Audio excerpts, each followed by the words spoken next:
السلام علیکم ناظرین ہماری آج کی ویڈیو کا ٹاپک ہے ایک بادشاہ نے ایک عظیم الشان محل تعمیر کروایا جس میں ہزاروں آئینے لگائے گئے تھے۔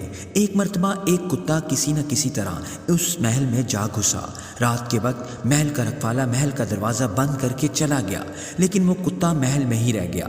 کتے نے چاروں جانب نگاہ دوڑائی تو اسے چاروں طرف ہزاروں کی تعداد میں کتے نظر آئے۔ اسے ہر آئینے میں ایک کتا دکھائی دے رہا تھا۔ اس کتے نے کبھی اپنے آپ کو اتنے دشمنوں کے درمیان پھنسا ہوا نہیں پایا تھا۔ اگر ایک آدھ کتا ہوتا تو شاید وہ اس سے لڑ کر جیت جاتا، لیکن اب کی بار اسے اپنی موت یقینی نظر آ رہی تھی۔ کتا جس طرف آنکھ اٹھاتا اسے کتے ہی کتے نظر آتے۔ اوپر اور نیچے چاروں طرف کتے ہی کتے تھے۔ کتے نے بھونک کر ان کتوں کو ڈرانا چاہا۔ دھیان رہے کہ دوسروں کو ڈرانے والا دراصل خود ڈرا ہوا ہوتا ہے، ورنہ کسی کو ڈرانے کی ضرورت ہی کیا ہے۔ جب کتے نے بھونک کر ان کتوں کو ڈرانے کی کوشش کی تو وہ سینکڑوں کتے بھی بھونکنے لگے۔ اس کی نس نس کانپ اٹھی۔ اسے محسوس ہوا کہ اس کے بچنے کا کوئی راستہ نہیں، کیونکہ وہ چاروں طرف سے گھر چکا تھا۔ صبح چوکیدار نے دروازہ کھولا تو محل میں کتے کی لاش پڑی تھی۔ اس محل میں کوئی بھی موجود نہ تھا جو اسے مارتا۔ محل خالی تھا، لیکن کتے کے پورے جسم میں زخموں کے نشان تھے۔ وہ خون میں لت پت تھا۔ اس کتے کے ساتھ کیا ہوا؟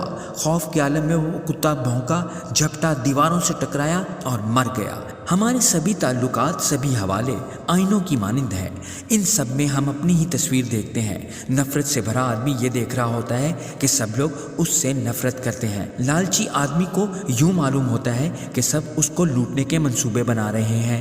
وہ اپنے لالچ کی تصویر دنیا کے آئینہ خانے میں دیکھتا ہے۔ شہوانیت کا مریض سوچتا ہے کہ ساری دنیا اسے جسم پرستی کی دعوت دے رہی ہے۔ فقیر کہتا ہے کہ ساری دنیا ایک ہی اشارہ کر رہی ہے کہ چھوڑ دو سب کچھ، بھاگ جاؤ دنیا سے۔ ہم جو کچھ بھی ہیں وہی کچھ ہمیں اپنے چاروں طرف دکھائی پڑتا ہے۔ سارا جگ آئینہ ہے جس میں ہمیں اپنا آپ ہی دکھائی پڑ رہا ہوتا ہے۔ اپنے ارد گرد کے آئینوں کو اپنے عمل، کردار اور اخلاق کے ساتھ صاف رکھنے کی کوشش کریں، کیونکہ ہمارا آئینہ ہمارے لیے راہ نجات بھی ہے اور باعث پکڑ بھی۔